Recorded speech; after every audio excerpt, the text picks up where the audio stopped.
Hello everyone, MBA Cloud's മറ്റൊരു വീഡിയോയിലേക്ക് സ്വാഗതം. ഈ ഒരു പുതിയ വീഡിയോയിൽ നമ്മൾ ഡിസ്കസ് ചെയ്യുന്നത് KMATന്റെ രണ്ടാമത്തെ സെഷന്റെ അപേക്ഷ ക്ഷണിച്ചിട്ടുണ്ട്. അപ്പോൾ അതുമായിട്ട് ബന്ധപ്പെട്ട ഒരു ഏതാനും ഡിസ്കഷൻസ് ഏതാനും ഇൻഫർമേഷൻ ആണ് ഈ ഒരു വീഡിയോയിൽ കവർ ചെയ്യുന്നത്. എന്തുകൊണ്ട് ഈ എക്സാം എഴുതണം, ഈ എക്സാം എഴുതിയിട്ടുണ്ടെങ്കിൽ നിങ്ങൾക്കുള്ള ബെനിഫിറ്റ് എന്താണ്, എക്സാമിന് എങ്ങനെ അപ്ലൈ ചെയ്യാം മുതലായ കാര്യങ്ങളാണ് നമ്മൾ ഈ വീഡിയോയിൽ കവർ ചെയ്യുന്നത്. വീഡിയോ പൂർണ്ണമായിട്ട് കാണാൻ ശ്രമിക്കുക. ഈ എക്സാമുമായിട്ട് ബന്ധപ്പെട്ട പ്രിപ്പറേറ്ററി വീഡിയോസ് നമ്മുടെ ചാനലിൽ കൂടുതലായിട്ട് അപ്ലോഡ് ചെയ്യുന്നതായിരിക്കും. ഞാൻ വീഡിയോയിലേക്ക് സ്ട്രേറ്റ് അവേ കടക്കുകയാണ്. നിങ്ങൾക്ക് പലർക്കും അറിയായിരിക്കും, കേരളത്തിൽ MBA അഡ്മിഷന് വേണ്ടി 3 പ്രധാനപ്പെട്ട എക്സാംസാണ് കൺസിഡർ ചെയ്യുന്നത്. അതൊന്ന് KMAT ആണ്. KMAT കേരള എന്ന് പറയുന്നു. കാരണം കർണാടകയ്ക്ക് ഒരു KMAT ഉണ്ട്, അതുകൊണ്ട് നമ്മൾ KMAT കേരള എന്ന് ഇതിനെ വിളിക്കുന്നു. KMAT കേരള, CMAT, CAT ഇങ്ങനെ 3 എക്സാംസാണ് നമ്മൾ കൺസിഡർ ചെയ്യുന്നത്. അതിൽ CATും CMATും ഒരു KMAT എക്സാം കഴിഞ്ഞു പോയി. അപ്പോൾ അതുകൊണ്ട് തന്നെ ഇനിയിപ്പം കേരളത്തിലെ MBA അഡ്മിഷനുടെ last entrance exam, last chance എന്നൊക്കെ പറയുന്ന എക്സാമാണ് സെക്കൻഡ് KMAT സെക്ഷൻ. അപ്പം ഓൾറെഡി നിങ്ങൾ ഏതെങ്കിലും എക്സാം എഴുതി ക്വാളിഫൈഡ് ആണെങ്കിൽ ഈ എക്സാം എഴുതേണ്ട ഒരു ആവശ്യമില്ല.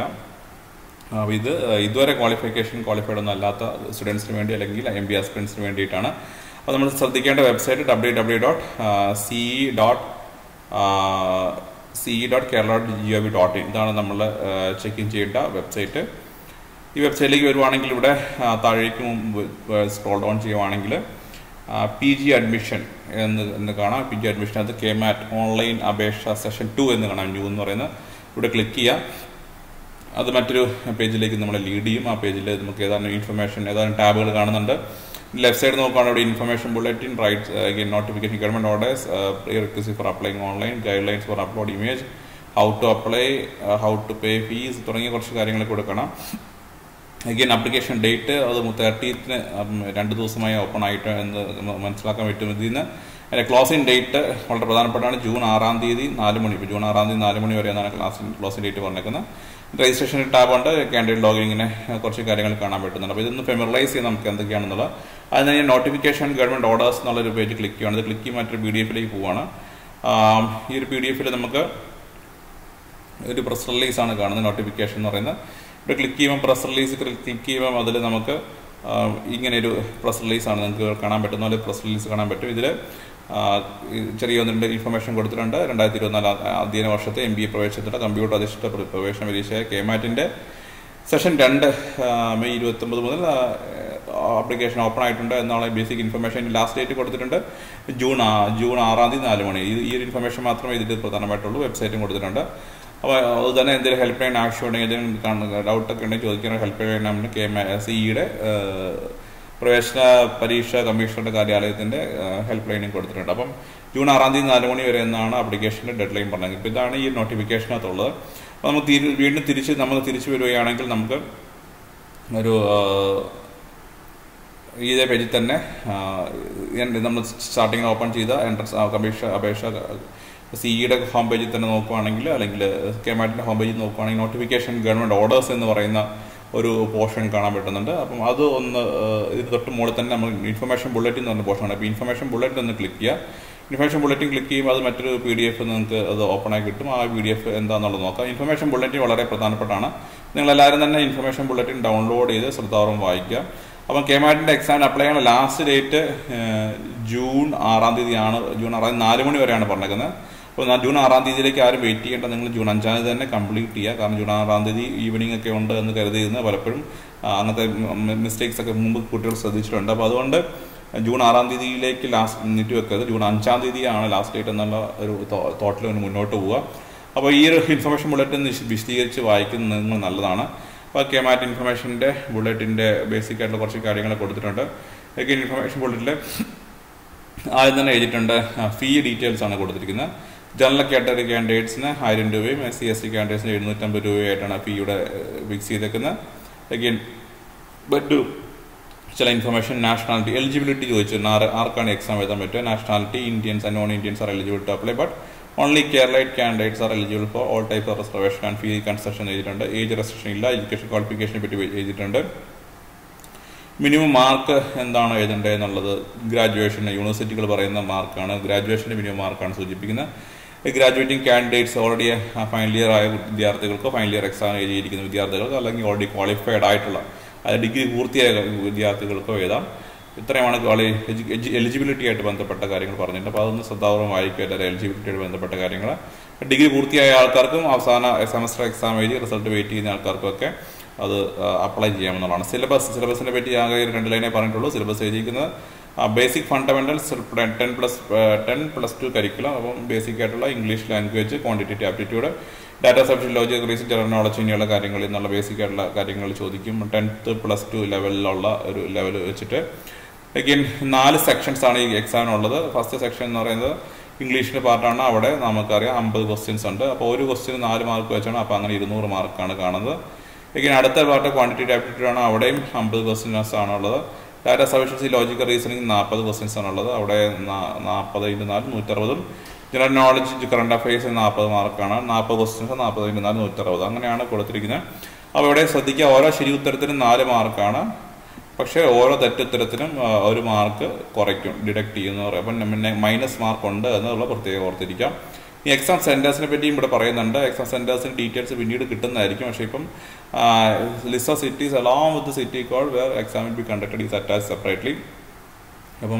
അപ്പോൾ അപ്ലൈ ചെയ്യുമ്പോൾ ഒരു വിദ്യാർത്ഥിക്ക് while applying online application candidate can select 4 convenient city code from the list their choice of centres in the order of their priority. അപ്പോൾ നിങ്ങൾക്ക് 4 സെന്റേഴ്സിൻ്റെ അല്ലെങ്കിൽ 4 സിറ്റികളുടെ ഒരു ഓപ്ഷൻസ് കൊടുക്കാം. അതിൽ നിങ്ങൾക്ക് ഫസ്റ്റ് ഓപ്ഷൻ തന്നെ കിട്ടുമെങ്കിൽ നിങ്ങൾക്ക് അങ്ങനെ, അല്ലെങ്കിൽ സെക്കൻഡ് ഓപ്ഷൻ ആ രീതിയിൽ കൺസിഡർ ചെയ്യപ്പെടും. അത് പ്രയോറിറ്റി അനുസരിച്ച് കൺസിഡർ ചെയ്യപ്പെടും എന്നാണ് പറയുന്നത്. ഇൻ കേസ് ഏതെങ്കിലും ഒരു സിറ്റിയിൽ കാൻഡിഡേറ്റ്സ് കുറവാണെങ്കിൽ മറ്റൊരു സിറ്റിനെ റെസ്പെക്റ്റീവ് ആയിട്ടുള്ള മറ്റൊരു സിറ്റി അലോട്ട് ചെയ്യപ്പെടുമെന്നും എഴുതിയിട്ടുണ്ട്. അപ്പോൾ ക്വാളിഫൈ മാർക്കിനെ പറ്റി എഴുതിയിട്ടുണ്ട്. അതും പ്രധാനപ്പെട്ട ഒരു കാര്യമാണ്. എത്ര മാർക്കാണ് ക്വാളിഫൈഡ് ആകാൻ വേണ്ടത് എന്നുള്ളത്. General category and SCBC category വിദ്യാർത്ഥികളാണെങ്കിൽ നിങ്ങൾക്ക് 10% മാർക്ക്, അതായത് മൊത്തം 720 മാർക്ക് പരീക്ഷ എന്ന് പറഞ്ഞു. അപ്പോൾ അതിൻ്റെ 10% എന്ന് പറയുമ്പോൾ 72 മാർക്കാണ് നിങ്ങൾക്ക് പാസ്സാകാൻ വേണ്ടത്. ഇനി SC ST PD category candidate ആണെങ്കിൽ നിങ്ങൾക്ക് 7.5% മാർക്ക്, അതായത് 54 മാർക്ക് മതി. 720 54 മാർക്ക് മതി. മൊത്തം 180 ക്വസ്റ്റിനും 720 മാർക്കുമാണെന്ന് ഓർക്കുക. അത് നമ്മൾ ഓൾറെഡി ഒന്ന് പറഞ്ഞു കഴിഞ്ഞാണ്. 880 ക്വസ്റ്റിനും 720 മാർക്കുമാണ്. അപ്പം SC ST general category candidates SCBC general category candidate ആണെങ്കിൽ 72 മാർക്കാണ് പാസിങ്. എൻട്രൻസ് എക്സാമിനേഷൻ റിലവൻസ് പറയുന്നു. MBA അഡ്മിഷൻ പ്രോസസ്സിന് കൺസിഡർ ചെയ്യുമ്പം എൻട്രൻസ് എക്സാമിന് 80% വെയിറ്റേജും, ഗ്രൂപ്പ് ഡിസ്കഷന് 10% വെയിറ്റേജും, ഇന്റർവ്യൂവിന് 10% വെയിറ്റേജും കൊടുക്കണമെന്നാണ് ഒരു നിഷ്കർഷിച്ചിട്ടുള്ള അല്ലെങ്കിൽ സജസ്റ്റ് ചെയ്യപ്പെട്ടിട്ടുള്ള. അപ്പോൾ ഇത്രയുമാണ് ബേസിക് ആയിട്ടുള്ള കുറച്ച് ഡീറ്റെയിൽസ്. കമ്പ്യൂട്ടർ ബേസ്ഡ് എക്സാം ആണ്. അത് നിങ്ങൾ ശ്രദ്ധിക്കണം, മറ്റൊരു ഇൻഫർമേഷൻ ആണ്. 3 മണിക്കൂറിൻ്റെയാണ് എക്സാം. ഒബ്ജക്റ്റീവ് ടൈപ്പ് ക്വസ്റ്റ്യൻസ് ആണ്. ഇതൊക്കെ ഓൾറെഡി നമ്മൾ ഒന്ന് സൂചിപ്പിച്ചാണ്. കമ്പ്യൂട്ടർ ബേസ്ഡ് എക്സാം എന്ന് പറഞ്ഞിട്ടുണ്ടെങ്കിൽ ചില ആൾക്കാർ ഓൺലൈൻ എക്സാം എന്ന് പറയുമ്പോൾ തെറ്റിദ്ധരിക്കും. കമ്പ്യൂട്ടർ ബേസ്ഡ് എക്സാം നിങ്ങൾ ഏതെങ്കിലും സെന്ററിൽ പോയിട്ട് അവിടുത്തെ സിസ്റ്റത്തിൽ കമ്പ്യൂട്ടറിൽ എടുക്കേണ്ട എക്സാം എന്നുള്ള അർത്ഥത്തിലാണ്. ഓൺലൈൻ എക്സാംസ് എന്നുള്ള രീതിയിൽ തന്നെ അത് വീട്ടിൽ നിന്ന് ചെയ്യാമോ അങ്ങനെയുള്ള അർത്ഥമൊന്നുമില്ല. Computer based exam in the sense നിങ്ങൾ ഒരു എക്സാം സെന്ററിൽ പോയി കമ്പ്യൂട്ടറിൽ അറ്റൻഡ് ചെയ്യുന്ന exam, computer based exam. Okay, then എക്സാംസിൻ്റെ മറ്റ് ഡീറ്റെയിൽസ് അതിൻ്റെ ഓരോ സെക്ഷൻ വൈസുള്ള സ്പ്ലിറ്റപ്പ് നമുക്ക് തന്നിട്ടുണ്ട്. ഇനി എന്തെങ്കിലും ആൻസർ കീ ആയിട്ട് ബന്ധപ്പെട്ട കംപ്ലൈൻറ്റ്സ് ഒക്കെ ഉണ്ടെങ്കിൽ എങ്ങനെ അപ്ലൈ ചെയ്യുക, എങ്ങനെ കൊടുക്കുക എന്നുള്ള കാര്യങ്ങളൊക്കെ ഇവിടെ കൊടുത്തിട്ടുണ്ട്. ഓൾറെഡി അഗെയിൻ വാല്യുവേഷൻ സ്കീം ഞാൻ ഓൾറെഡി പറഞ്ഞു. ഓരോ ശരി ഉത്തരത്തിനും 4 മാർക്ക് കിട്ടുന്നു. ഓരോ തെറ്റായ ഉത്തരത്തിനും 1 മാർക്ക് കുറയ്ക്കുന്നു. ഇനിയിപ്പോൾ ആൻസർ ചെയ്തിട്ടില്ലെങ്കിൽ അതിന് പ്രത്യേകിച്ച് മാർക്കൊന്നും കുറയ്ക്കപ്പെടുന്നില്ല. ഇനി അപ്ലൈ ചെയ്യാനുള്ള പ്രൊസീജിയർ പറഞ്ഞിട്ടുണ്ട്. അതിനെപ്പറ്റി നമുക്ക് ഒന്നുകൂടി വിശദമായിട്ട് നോക്കാം. www.c.kerala.gov.in കാണാം. ഇങ്ങനെ 5 സ്റ്റെപ്പ് പ്രോസസ് ആയിട്ടാണ് ഇതിനെ കാണുന്നത്. അപ്പോൾ ഒന്ന് ഡീറ്റെയിൽ ആയിട്ട് നോക്കാം. രജിസ്ട്രേഷൻ്റെ ഡീറ്റെയിൽസ് മറ്റു കാര്യങ്ങൾ കൊടുത്തിട്ടുണ്ട്. ഇനി ആപ്ലിക്കേഷൻ ഫോം ഫില്ലപ്പ് ചെയ്യുക, ആപ്ലിക്കേഷൻ ഫീ അടയ്ക്കുക. ഇതാണ് ഈ 5 സ്റ്റെപ്സുകൾ. രജിസ്റ്റർ ചെയ്യുക, ആപ്ലിക്കേഷൻ ഫില്ലപ്പ് ചെയ്യുക, ആപ്ലിക്കേഷൻ ഫീ അടയ്ക്കുക. ഫീ എങ്ങനെ അടയ്ക്കാന്നുള്ള കാര്യങ്ങൾ ഇവിടെ എഴുതിയിട്ടുണ്ട്. ചില ഓൺലൈനായിട്ടൊക്കെ അടയ്ക്കുന്നതിനെ പറ്റി എഴുതിയിട്ടുണ്ട്. മറ്റൊരു കാര്യം ഇമ്പോർട്ടൻ്റ് ആയി ശ്രദ്ധിക്കേണ്ട കാര്യം, നിങ്ങളുടെ ഇമേജസ് അല്ല ഫോട്ടോഗ്രാഫും സിഗ്നേച്ചർ അപ്ലോഡ് ചെയ്യണം. ഇത് രണ്ടും വളരെ പ്രധാനപ്പെട്ട കാര്യമാണ്. അപ്പോൾ ഇത് എഴുതിയിരിക്കുന്നത് ശ്രദ്ധിച്ച് വായിച്ചു നോക്കുക. എന്ത് സൈസിലുള്ള ഇമേജൊക്കെയാണ് അപ്ലോഡ് ചെയ്യേണ്ടത്, അതിൻ്റെ ഫയൽ സൈസും ഫയൽ ഫോർമാറ്റും ഒക്കെ പ്രത്യേകം എഴുതിയിട്ടുണ്ട്. ഇതാണ് ഒരുപാട് വിദ്യാർത്ഥികൾക്ക് തെറ്റ് വരുന്ന കാര്യം. Photograph should not be taken wearing caps, goggles എന്നൊക്കെ എഴുതിയിട്ടുണ്ട്. അപ്പം അതൊക്കെ പ്രത്യേകം ശ്രദ്ധിക്കുക. മൊബൈൽ ഫോട്ടോഗ്രാഫിൻ്റെ ക്വാളിറ്റി വളരെ പ്രധാനപ്പെട്ടതാണ്. ഡയമെൻഷൻസും അതുപോലെ സിഗ്നേച്ചർ അപ്ലോഡ് ചെയ്യുമ്പോൾ ശ്രദ്ധിക്കേണ്ട കാര്യങ്ങളും ഡയമെൻഷൻസ്, അതിൻ്റെ പിക്സൽ സൈസൊക്കെ കൊടുത്തിട്ടുണ്ട്. ഇത് രണ്ടും ഒരുപാട് വിദ്യാർത്ഥികൾ തെറ്റിപ്പോകുന്നൊരു കാര്യമാണ്. അപ്പോൾ അതുകൊണ്ട് തന്നെ അവർ പലപ്പോഴും അവരുടെ ടൈം ഒരുപാട് വേസ്റ്റ് ആയി പോകുന്ന കാര്യമാണ്. ഈ 2 കാര്യം ശ്രദ്ധിച്ച് വായിക്കുക. ഫോട്ടോഗ്രാഫ് അപ്ലോഡിങ്ങും സിഗ്നേച്ചറും. ഓക്കെ, ഇനി അക്നോളജ്മെൻറ്റ് പേജാണ് ലാസ്റ്റ് കിട്ടുന്ന. അക്നോളജ്മെൻറ്റ് നിങ്ങൾക്ക് പ്രിൻ്റ് എടുത്ത് സൂക്ഷിക്കാം.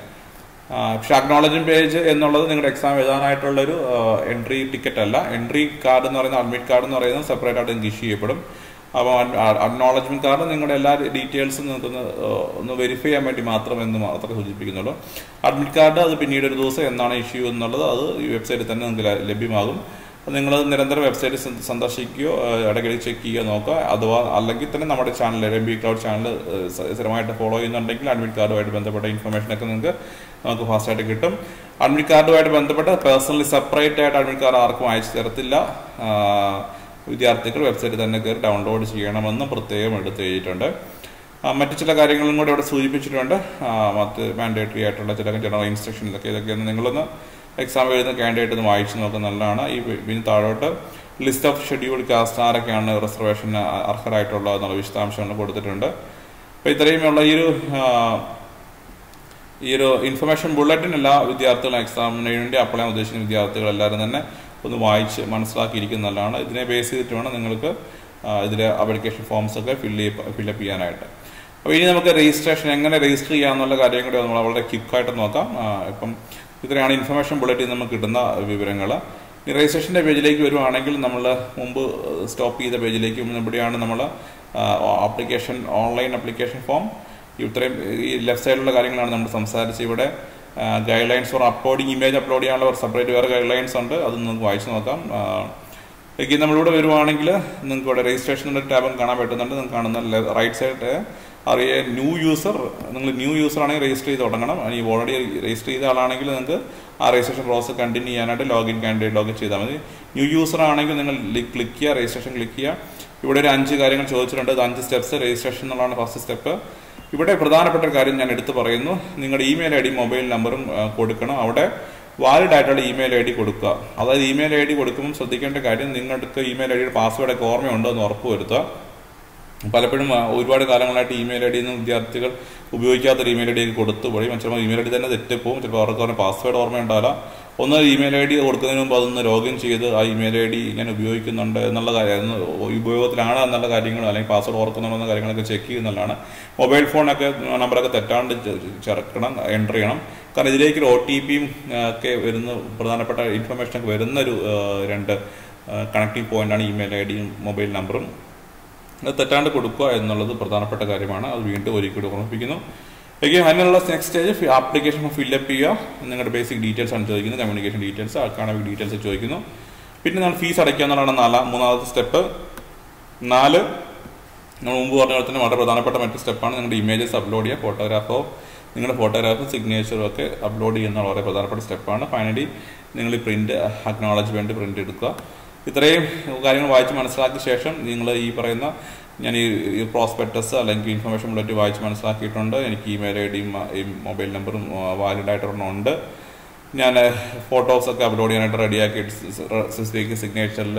സ്പെസിഫിക്കേഷനിൽ റെഡിയാക്കിയിട്ടുണ്ട്. ഇത്രയും കാര്യങ്ങൾ ടിക്കിട്ട ശേഷം പ്രൊസീഡ് ഫോർ രജിസ്ട്രേഷൻ എന്ന് പറഞ്ഞ ഈ പേജിൽ നിന്ന് ക്ലിക്ക് ചെയ്യുക. ഇവിടെ പേജ് ക്ലിക്ക് ചെയ്യുമ്പോൾ നിങ്ങൾ അതിൻ്റെ രജിസ്ട്രേഷൻ ഫസ്റ്റ് സ്റ്റെപ്പിലേക്ക് എത്തുവാണ്. നിങ്ങളുടെ പേര് എഴുതുന്നു, നിങ്ങളുടെ ബേസിക് ഡീറ്റെയിൽസ് ഒക്കെ എഴുതി ഇത് ഫസ്റ്റ് സ്റ്റെപ്പ് കംപ്ലീറ്റ് ആക്കുകയാണ്. ഇവിടെയാണ് ഏറ്റവും പ്രധാനപ്പെട്ട മുമ്പ് പറഞ്ഞ പോലെ തന്നെ നിങ്ങളുടെ മൊബൈൽ നമ്പർ തെറ്റാണ്ട് കൊടുക്കുക. ശരിയായ മൊബൈൽ നമ്പർ ഇത്രയുമാണ് ഇവിടെ പ്രധാനമായിട്ട് ശ്രദ്ധിക്കേണ്ടത്. അതിനുശേഷം നമ്മളിവിടെ താഴെയുള്ള രജിസ്റ്റർ എന്ന് പറയുന്ന ടാബ് ക്ലിക്ക് ചെയ്ത് രജിസ്ട്രേഷൻ പ്രോസസ്സ് കംപ്ലീറ്റ് ചെയ്തു. രജിസ്ട്രേഷൻ പ്രോസസ്സ് കംപ്ലീറ്റ് ചെയ്ത് കഴിഞ്ഞാൽ സ്റ്റെപ്പ് 1 തീർന്നു. വീണ്ടും തിരിച്ച് നമുക്ക് പിന്നീട് ലോഗിൻ ചെയ്യുമ്പോൾ നമ്മൾ പിന്നീട് കാൻഡിഡേറ്റ് പേജിൽ വരുവാണെങ്കിൽ നമ്മൾ വീണ്ടും കെമാറ്റ് അപേക്ഷ കാൻഡിഡേറ്റ് പേജിലേക്ക് വരുവാണെങ്കിൽ കാൻഡിഡേറ്റ് ലോഗിൻ എന്നുള്ള പേജാണ് നമ്മൾ എടുക്കേണ്ടത്. കാരണം നമ്മൾ ഓൾറെഡി ഒന്ന് രജിസ്റ്റർ ചെയ്ത് കഴിഞ്ഞാണ്. അപ്പോൾ രജിസ്റ്റർ ചെയ്ത് കഴിഞ്ഞ ശേഷം നമുക്ക് ബാക്കി രജിസ്ട്രേഷൻ പ്രോസസ്സുകൾ ബാക്കി ചെയ്യണമെങ്കിൽ സെക്കൻഡ് സ്റ്റെപ്പൊക്കെ ചെയ്യണമെങ്കിൽ ആപ്ലിക്കേഷൻ ഫോം ഫില്ലപ്പ് ചെയ്യുന്ന പ്രോസസ്സൊക്കെ ചെയ്യണമെങ്കിൽ കാൻഡിഡേറ്റ് ലോഗിൻ വരിക. കാൻഡിഡേറ്റ് ലോഗിന് ക്ലിക്ക് ചെയ്ത് കഴിഞ്ഞാൽ നിങ്ങൾക്ക് ഇതുപോലൊരു ആപ്ലിക്കേഷൻ നമ്പർ കൂടി ചോദിക്കും. ഈ ആപ്ലിക്കേഷൻ നമ്പർ നമ്മൾ രജിസ്റ്റർ ചെയ്യുമ്പോൾ തന്നെ നമ്മുടെ മെയിലിലേക്ക് വരുന്നതാണ് ഈ ആപ്ലിക്കേഷൻ നമ്പർ. പിന്നെ പാസ്വേഡ് നമ്മൾ ജനറേറ്റ് ചെയ്ത് പിന്നെ ഇതുപോലെ തന്നെ റാൻഡംലി കാണുന്ന അക്സസ് കോഡ് കൊടുത്ത് ലോഗിൻ ചെയ്യുക.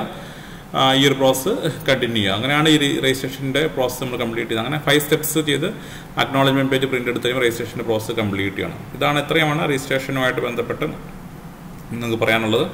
നിങ്ങൾക്ക് മറ്റൊരു ക്വറീസ് ഒക്കെ ഉണ്ടെങ്കിൽ ചോദിക്കാം. അതുപോലെ തന്നെ ഹെൽപ്പ് ലൈൻ നമ്പറുമായിട്ട് കോൺടാക്ട് ചെയ്യാം. വർക്കിംഗ് ഡേയ്സിൽ അവർ നിങ്ങൾക്ക് ആൻസർ ചെയ്യാനായിട്ട് അവർ നിങ്ങളെ ഹെൽപ്പ് ചെയ്യും. നിങ്ങളുടെ ക്വറീസൊക്കെ ക്ലാരിഫൈ ചെയ്യാനായിട്ട് അവർ ഹെൽപ്പ് ചെയ്യും. കെമാറ്റ് പ്രിപ്പറേറ്ററി വീഡിയോസ് നമ്മൾ നിരവധി നമ്മുടെ ചാനലിൽ അപ്ലോഡ് ചെയ്തിട്ടുണ്ട്. അതിൻ്റെ പ്ലേലിസ്റ്റ് ഞാൻ ഇവിടെ ഒരിക്കൽ കൂടി സൂചിപ്പിക്കുന്നു. അഗെയിൻ കൂടുതൽ വീഡിയോസ് നമ്മൾ ചെയ്യുന്നതായിരിക്കും. ചാനൽ സബ്സ്ക്രൈബ് ചെയ്യുക, നോട്ടിഫിക്കേഷൻ എനേബിൾ ചെയ്യുക. നിങ്ങൾ കൂടുതൽ എക്സാമിന് വേണ്ടി നന്നായിട്ട് പ്രിപ്പയർ ചെയ്യുക. എക്സാമുമായിട്ട് ബന്ധപ്പെട്ട കൂടുതൽ വീഡിയോസ് വരും ദിവസങ്ങൾ അപ്ലോഡ് ചെയ്യാം. എല്ലാവർക്കും നന്നായിട്ട് പ്രിപ്പയർ ചെയ്യാനായിട്ട് എല്ലാ ആശംസകളും നേരുന്നു. Will meet you in another video. Thank you. By.